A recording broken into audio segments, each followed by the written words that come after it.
Hello dear listener, welcome back. I'm sorry it's been such a long time. So I'm actually ill, which is why I've got a day off work, which is why I can do this recording for you, so that's nice, isn't it? Um, Unfortunately that means that I have very little in the way of understanding if I've done my work well or or if it's really bad.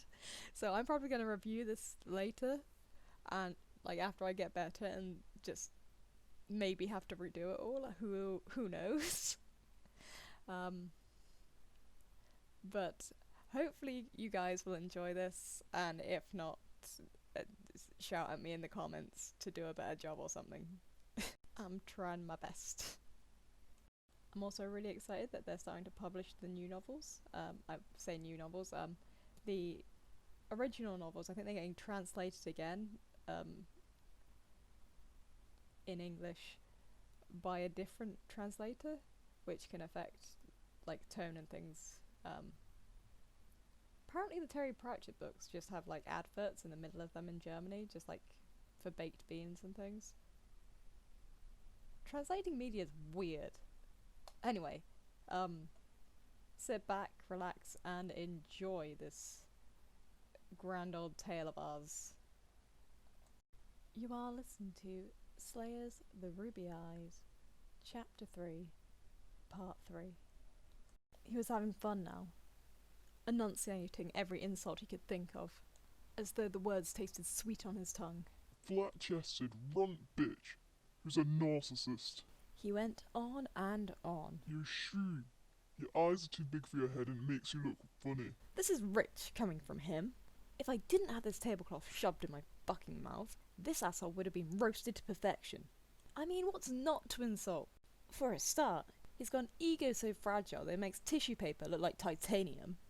And besides the mummy man aesthetic, he's standing there with a bow-legged posture that makes him look like he shit himself. And I think he's the same size shoe as me, which does not bode well for any other proportions on his body. So I doubt he has any room to criticise my chest. Not to mention, I'm unable to use magic, unarmed, tied up, and this motherfucker still thinks that he needs to gag me to protect himself. What a bloody coward. He can't have his precious little feelings getting hurt, can he? Unfortunately, I can't say any of this out loud, so I just have to resort to a death glare. Great. Zolf, how long do you insist on prolonging this childish nonsense? Zelgoddus looked like he was getting bored of all of Zolf's shenanigans. Till I feel I've got my revenge? Said Zolf like a sulky child.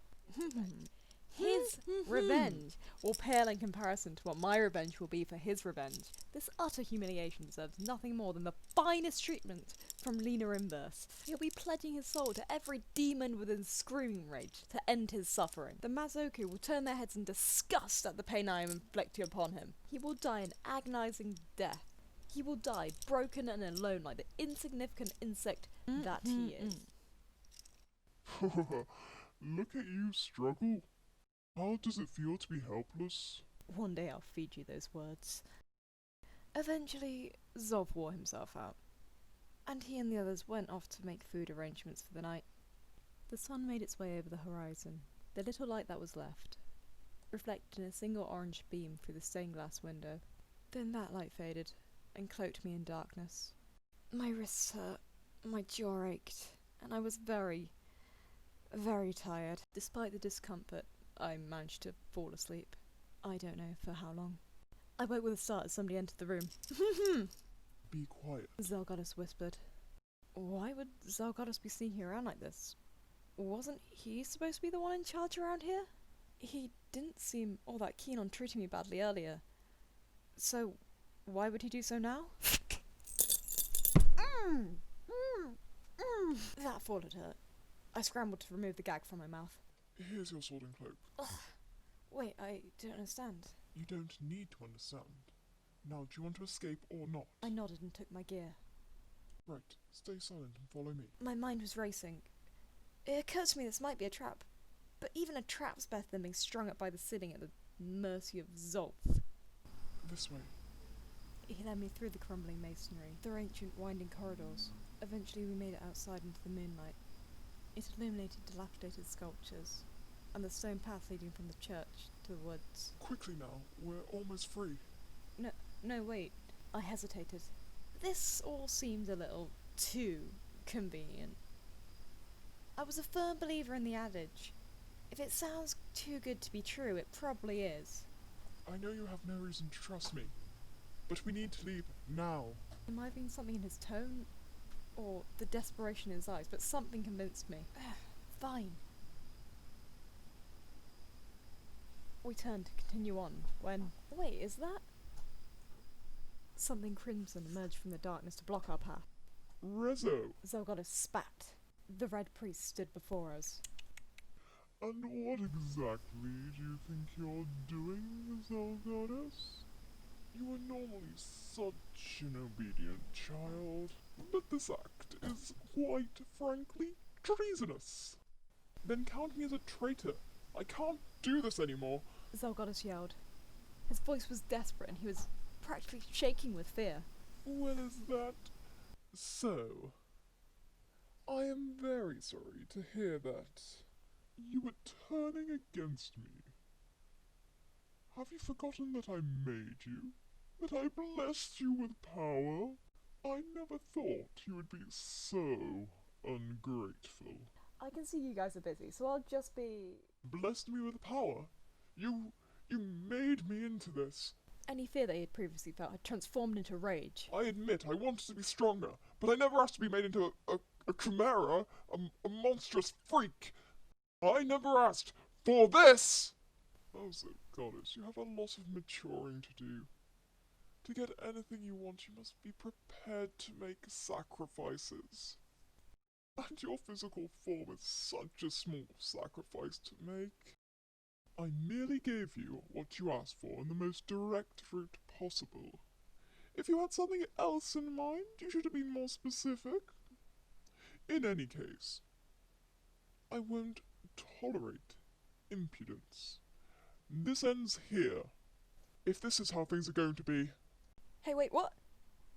Zelgoddess had stepped behind me, grabbing tight hold of me. As if he planned to use me as a shield. What are you doing? Do you really plan to use that girl as a hostage? I would have no qualms in going through her to get to you. Whoa, let's not go crazy here. Do I plan to use her as a hostage? No. Am I still gagged? Can people hear what I'm saying? Using her as a shield won't help me much, which is why I'm not making her into my shield. I don't like... He raised my body high into the air. I'm making her into my arrow! What? Ah! And the fucking stone-headed bastard launches me at Rezo. In the same way you throw a ball into a shot put. Just, ah!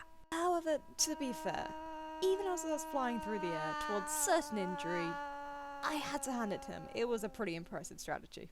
Ugh.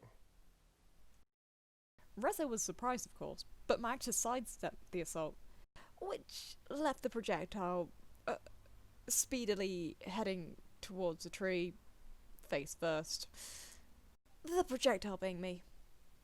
I flailed around desperately, but nothing could stop the inevitable. I instinctually grabbed onto the tree like a koala. Ow, my nose. How am I still conscious? Well, my mum always said I'd wind up a useless tree hugger. If you have time to make bad jokes, you're probably fine.